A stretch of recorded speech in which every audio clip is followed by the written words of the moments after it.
Lots of people want to know how to shop for and prep their food when starting a raw food diet. It can be kind of complicated or confusing in the beginning, and it all depends on the type of raw food diet you're following. That's why I personally love the low-fat raw vegan diet because it's really simple. There's not a whole lot of prep involved, so today I'm going to take you on my shopping trip with me.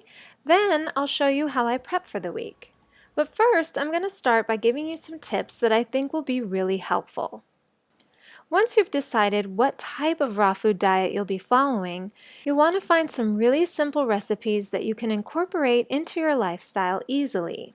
Once you find a few recipes you love, these will become staples in your diet and it will make prepping for the week a lot easier. As a big fruit eater, it's important to buy fruit in bulk. Number one, for the discounts, and two, so you always have food in rotation, so it has plenty of time to ripen.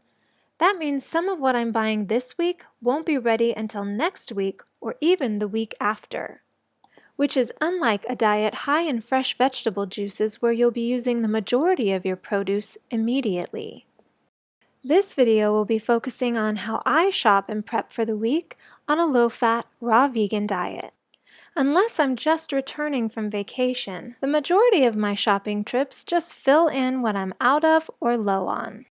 This week, I'm buying a 3-pack of fresh blueberries and 1 large bunch of celery. At the farmer's market, I always take my rolling cart that I got from Staples so that I can lug around the heavy produce.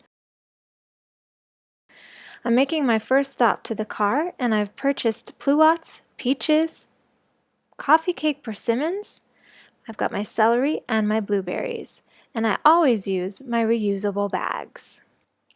Heading back into the market, my next stop is for Chinese mahogany. It's a delicious herb that gives all of my favorite meals a savory yet mild garlic and onion-like flavor. Next, it's time to restock my zucchini. Then off to pick up 7 pounds of sweet, juicy green grapes. I also need a bag of these red, ripe, juicy tomatoes. Making my way back to the car, I've also purchased 2 Reed avocados and a handful of Bartlett pears.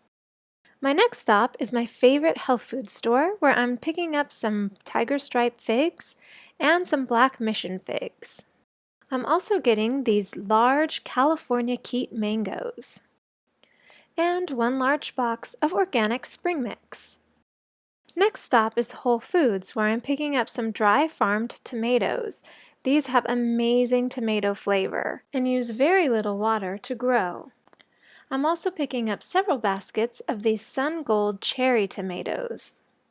And I'm going to try this new tomato-flavored pizza crust by the Raw Wrap Company. I'm grabbing some of their veggie wraps as well. 2 bunches of ripe bananas and some red grapes, and I'm on my way. Once I'm home and have everything unloaded, now it's time to put everything away. All of my fresh herbs go in plastic bags in the refrigerator, unwashed until ready to use. With certain delicate herbs like the Chinese mahogany or sweet basil, I won't seal the bag. But for things like cilantro, dill, parsley, etc., I will seal the bag for extended freshness. If I don't have time to clean my celery in advance, I'll run it under cold water and store it in a plastic bag in the refrigerator until ready to use. Once I do clean the celery, I'll store it in a tightly sealed Ziploc bag in the refrigerator. A lot of my produce gets stored in these Debbie Meyer green bags. I find that food stays fresh longer when stored inside these bags. For zucchini and cucumbers, I place the unwashed produce on paper towels, wrap them up, and put them in the bags and fold the bag over for storage in the refrigerator. Lettuce that's been washed and dried is wrapped in a paper towel and stored in a sealed Ziploc bag in the refrigerator. I put dry, unwashed lettuce directly in the green bags and store it in the fridge as well. Cabbage, whether unwashed or washed and then dried, is wrapped in a paper towel and stored in the Debbie Meyer bag in the fridge. Cauliflower, unwashed, is stored the same way. Fresh berries from the market are stored in recycled berry containers and stored in the refrigerator unwashed until ready to use. Tomatoes are something I never put in the refrigerator because they tend to lose their flavor and get a funky texture. I like to store my cherry tomatoes in a small glass bowl. Larger tomatoes are ideally stored individually on a flat surface. We have a large platter that we like to store our tomatoes on so they don't get smashed and so they can ripen properly. For things like peaches, plums, and nectarines, I modified some boxes I brought home from Costco and lined them with a press and seal plastic covering to prevent the boxes from getting ruined if the fruit spoils. Like the tomatoes, it's best to store fruit individually on a flat surface so that it can ripen properly. This also allows you to easily monitor your fruit so you can find pieces that are ripe or quickly spot and remove pieces that are spoiling so they don't contaminate other pieces around them. I have a decent-sized shelf where I can store the majority of my fruit conveniently. Figs should also be stored individually because they tend to spoil quickly. I typically don't buy more than I can eat in 1 or 2 days, but if you do buy extra, you can store them in the refrigerator. Avocados sit out to ripen and then get stored in the refrigerator. Mangoes and pears are stored the same way, and apples are put in the refrigerator immediately. Grapes can be stored in a breathable bag like this one in the refrigerator for long-lasting freshness. I like to store mine in a bowl on the counter since I tend to go through them very quickly. Passion fruit is left out to get wrinkly and ripe and then goes in the fridge once ready. Since I don't have a lot of space, I store my oranges in these plastic-lined containers since we tend to go through them quickly. They do, however, store very well in the fridge.